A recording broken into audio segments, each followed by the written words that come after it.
Every year, my first real sign of spring is when the starlings appear in the garden. We don't have them all the year round. You see, they're summer visitors here, and they always nest in a box which is on the wall of the piggy's house, which is, it's actually a kind of timeshare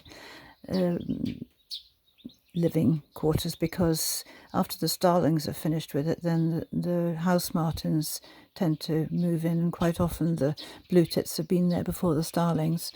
But anyway, the starlings have come today, and it's a lovely, beautiful, warm, sunny day, really wind still. And I thought I would read from the Observer Book of Birds about starlings. They are called Sturnus vulgaris in Latin, and they are 8.5 inches long.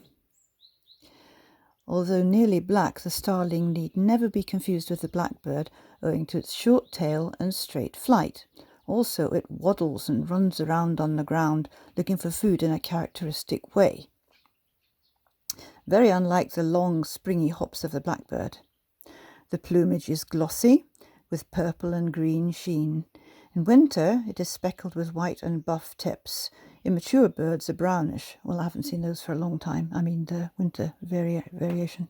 What do you call it? Anyway, haunt, it says very general, even in the heart of London. Now, we don't get these huge flocks of starlings, which are more or less like vermin here. They come in flocks, but it can be up to maybe 20 birds. And then when autumn comes, they all sit on the telegraph wires and wait to fly away south. So we don't consider them as a pest.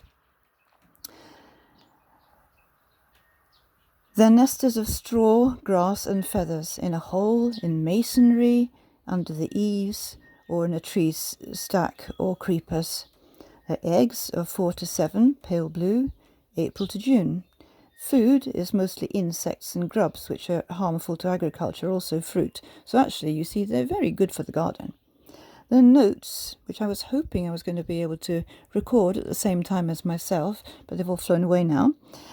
The song is an exuberant medley of chatters, twitters and clicks, with occasional clear, high, long-drawn whistles. It also imitates other birds' notes and other familiar sounds. And there is the starling.